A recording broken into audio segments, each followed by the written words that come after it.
I'm really grateful to StructE, though I am not a member, to invite me to deliver a talk on this topic which has happened in 2022.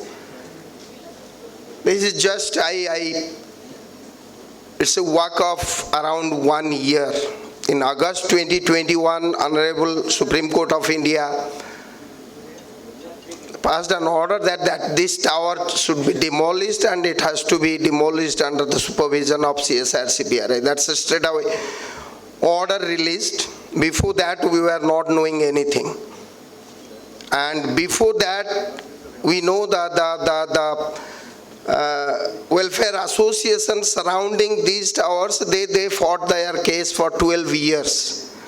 And they won in Allahabad High Court, and then it is appealed in Honorable Supreme Court, and finally Supreme Court verdicted in favor of the welfare association, the resident association.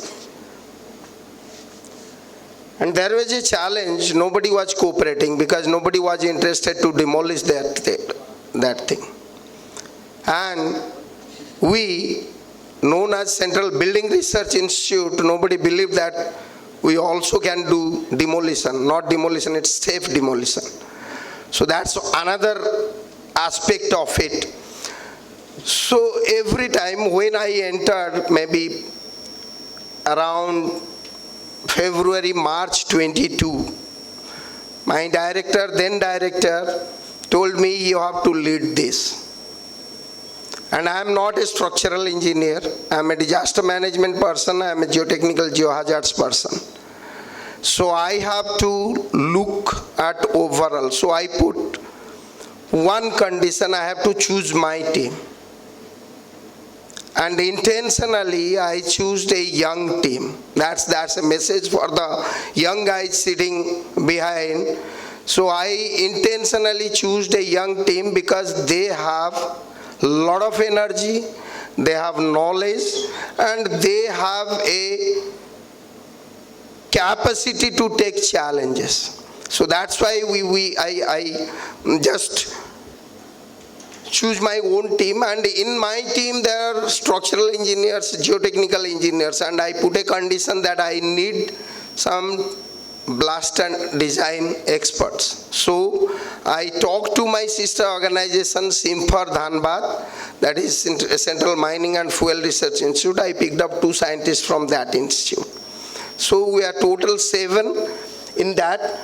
And the challenge is demolition. The technique is available there, and this is not an explosion, it is an implosion, because we have restricted area from 3 sides. We don't have space. We have to restrict the fall or pull everything in a restricted area. So we call it implosion. We call it pull and fall. That's a waterfall technique. We gave it the name it as waterfall technique.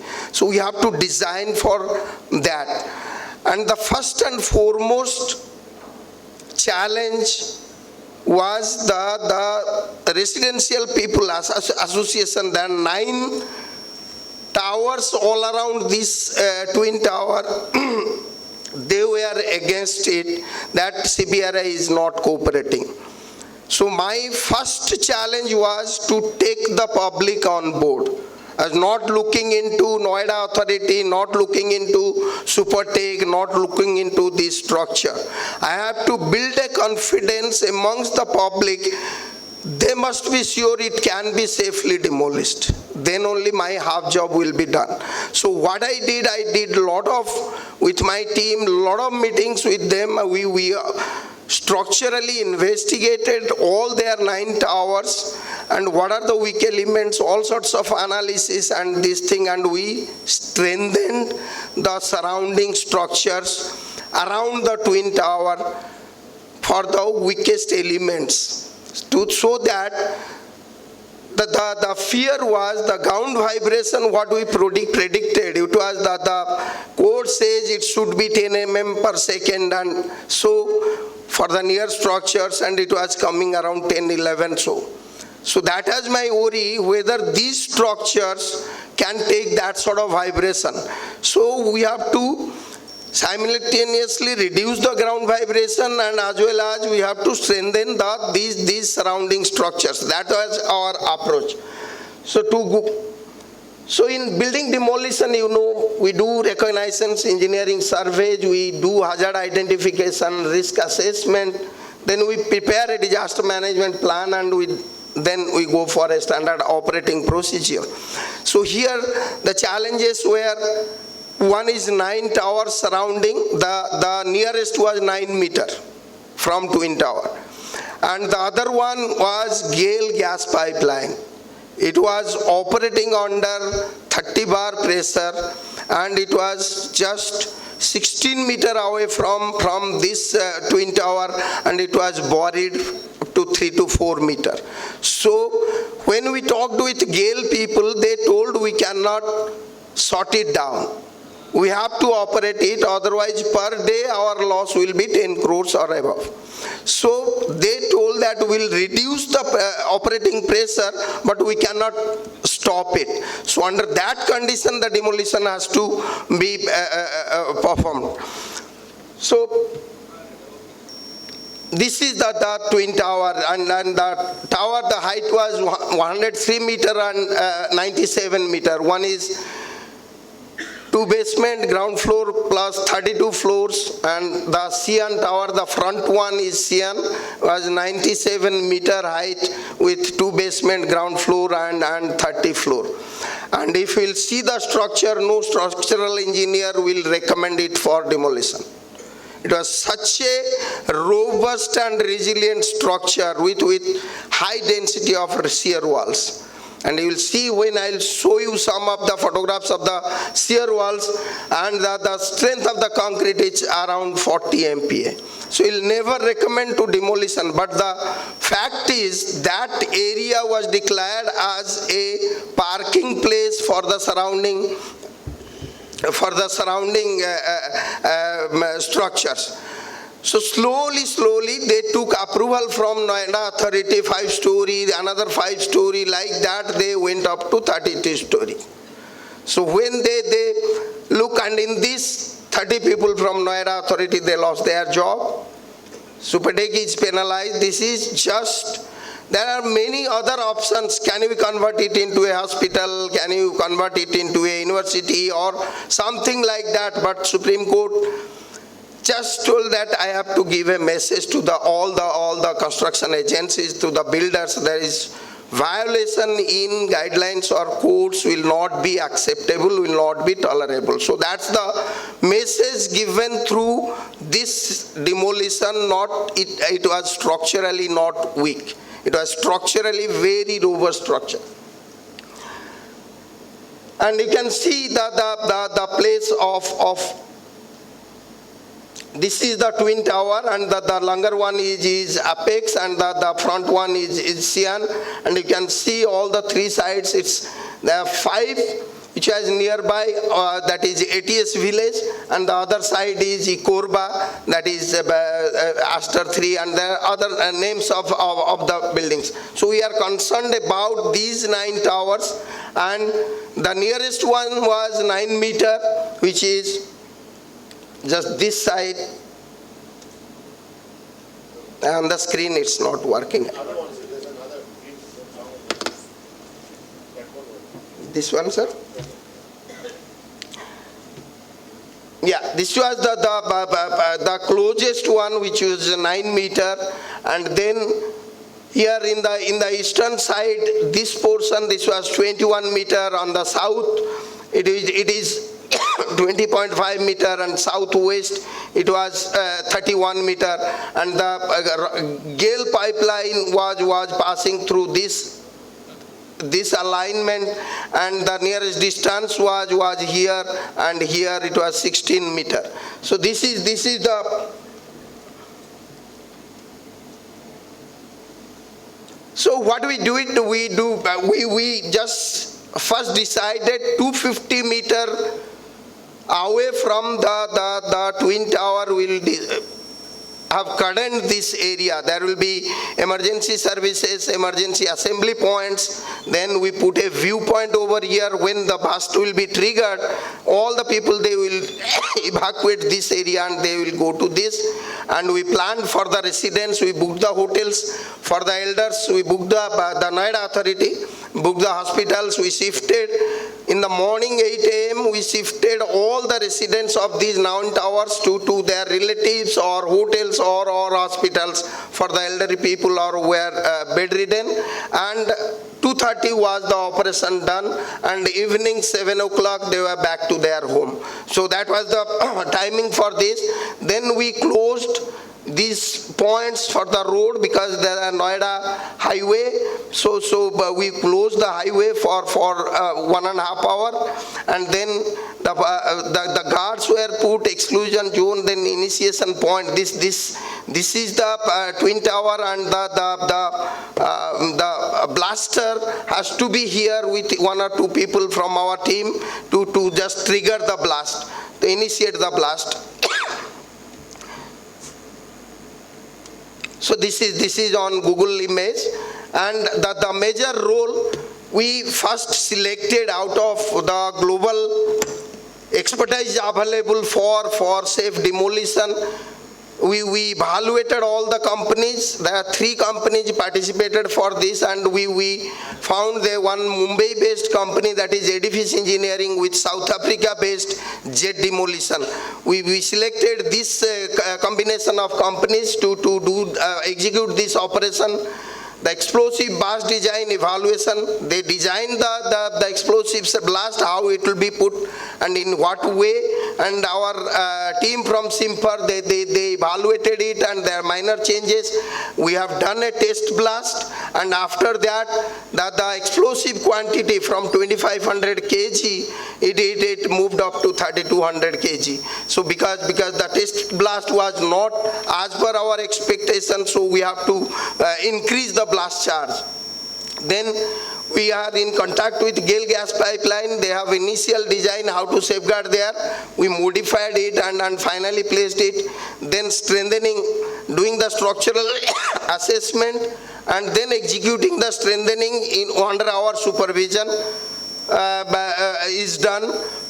Then impact cushions of debris, and we used this. 3 days before, I got a gut feeling. I don't know where God was with me that time. While I was sleeping, I just thinking how safe we are and what are we doing, whether we can save all those surrounding buildings. I just went back to my memory lane in my childhood career. When in my village or in cities we see heavy things, they offload. That time, now there are cranes and all these things. They put huge truck tires in between and they offload the things there. So I choose whether these tires can be used for reducing the impact energy. So I discussed with the team and we told we want around 2500 truck tires. So 2200 truck tires can be managed, arranged, and we put all the truck tires over there in 2 layers, so to observe the impact energy also. Then in that strengthening we did steel wear mesh jacketing, geotextile.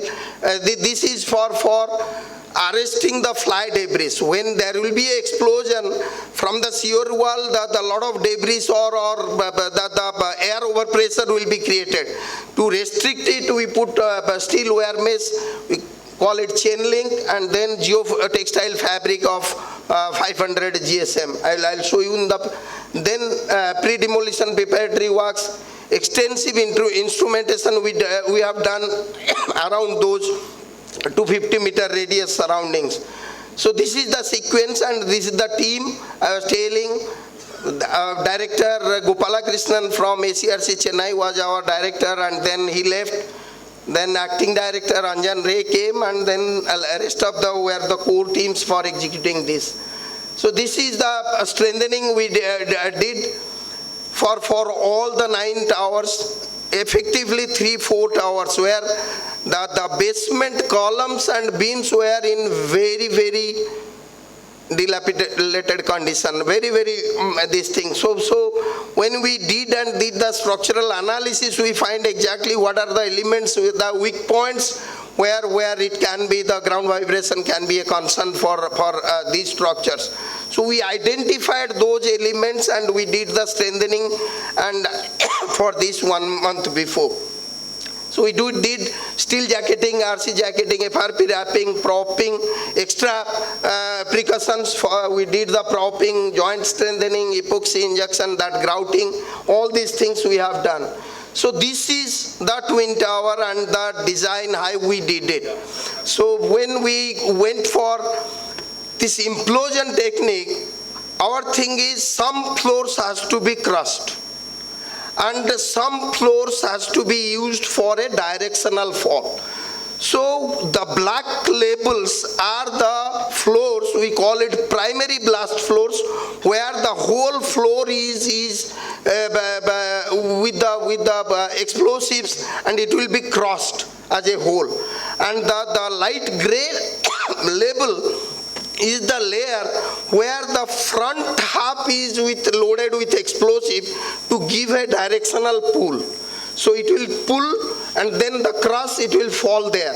So that is the technique. So initially one basement and 3 floors, including ground floors, the 4 floors we did it in primary blast floor, that will be crossed altogether. Then alternate floor was primary as well as, and then secondary blast floors.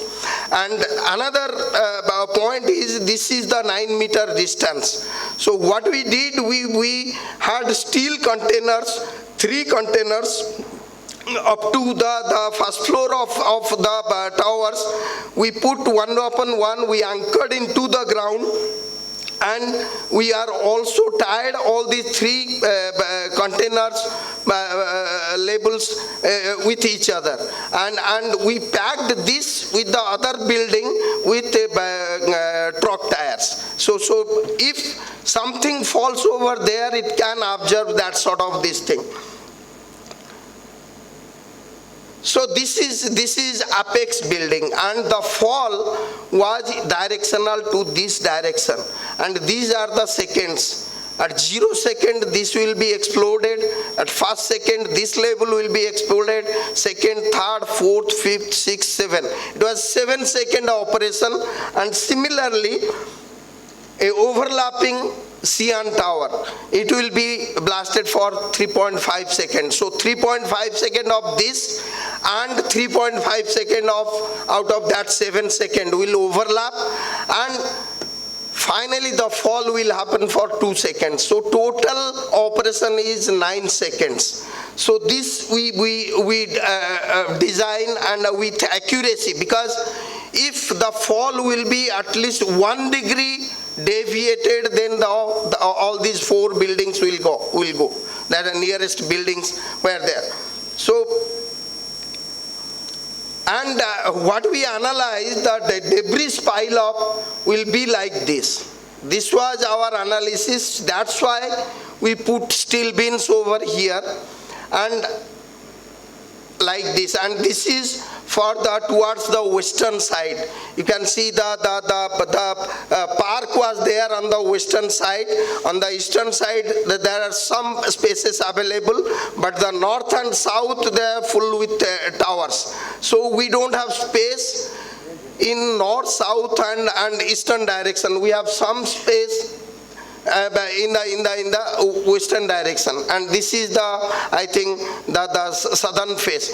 And what we did, these 2 buildings, this is to be demolished and this is the nearest building, they were tied up at ground level. So we first dig it and cut all the beams, all the connections with this building. So that has to be, otherwise the vibration will pass through those connections. So we first cut off these buildings, then we deployed the steel containers along this line.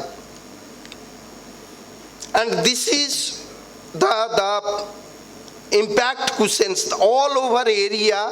We dig the soil over there and put a berm. So there is a trough and there is a bomb, and we knowingly didn't densify these bombs because we have to absorb the energy when the whole mass will fall. And this is the alignment of GAIL gas pipeline, and all over the area we call it impact cushions, bombs to be placed in this area, all over area, and even also in the basement we put the bombs to absorb the energy at the basement also. And this is again the debris pile, what we analyze, the GAIL gas pipeline was being affected over here at this place and over at this place. So we have to have extra precautions over this area. And this is the protection work we did for GAIL gas pipeline.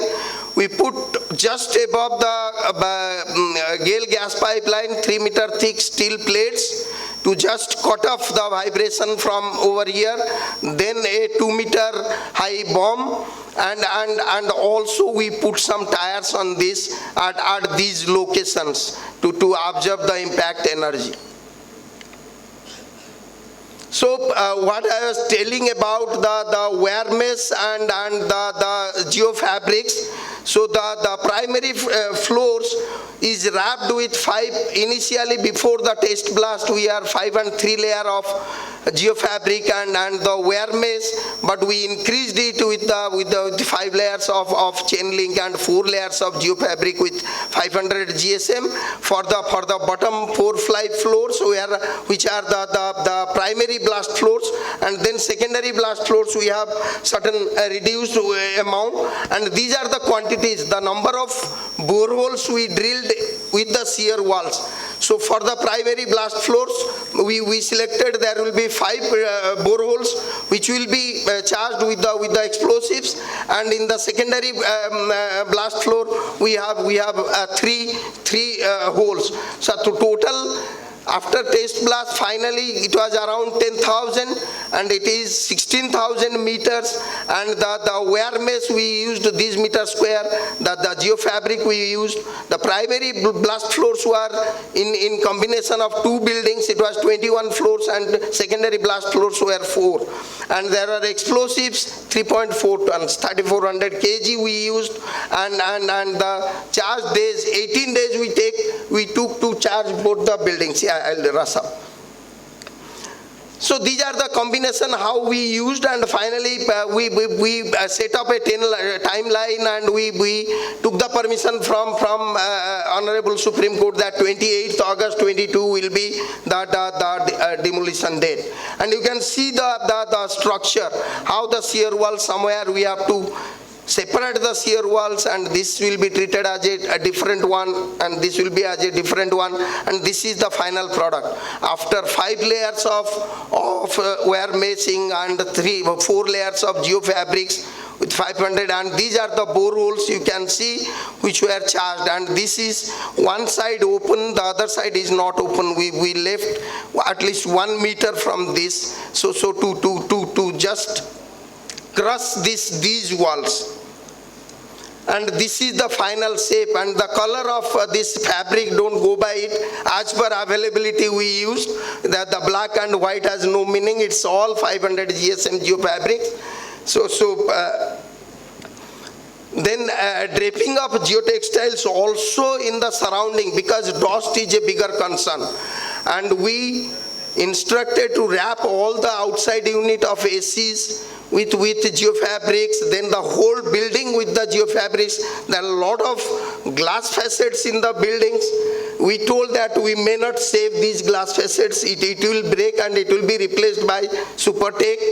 And unofficially for the ATS village we declared, we take them into confidence, we cannot save your boundary wall, that your boundary wall may be damaged during this portion of the boundary wall.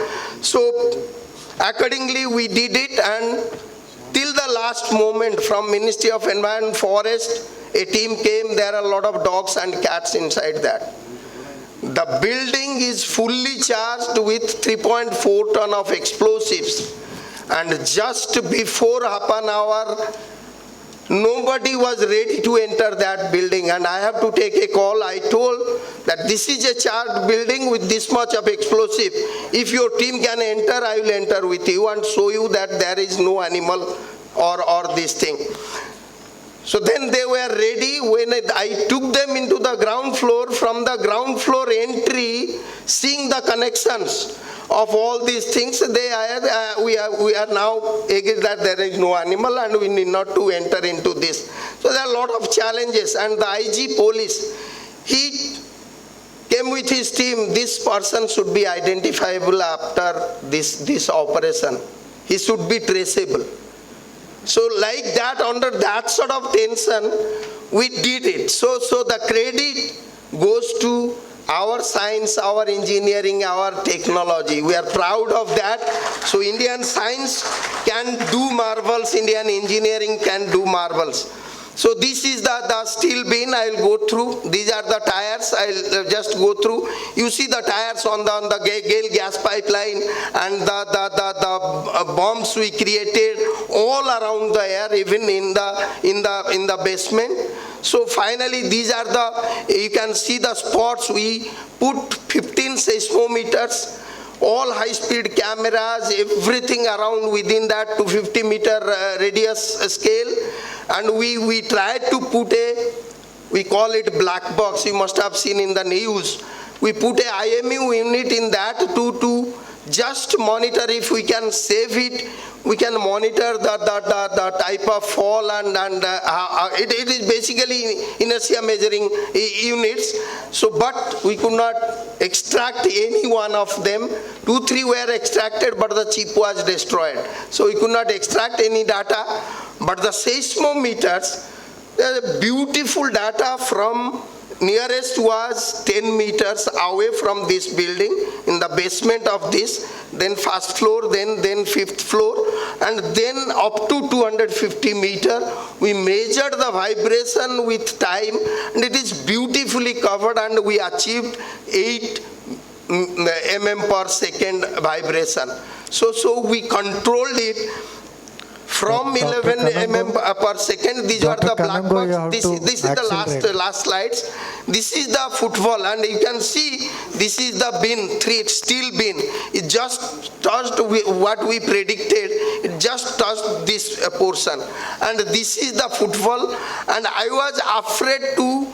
Why I was telling I could not save this boundary line, because the top 3 floors were not charged. So it fell as it is. So that's why this was damaged, and even the road was not covered with the debris. It was in the campus and within this. And sorry, I could not. I think the video is not working. So this is starting from Supreme Court, and with the final demolition, this team has achieved. And there are a lot of news, and CBRI got a lot of name and fame for this. And the biggest achievement is the public, the Resident Welfare Association. They called CBRI and felicitated us. So we served our public.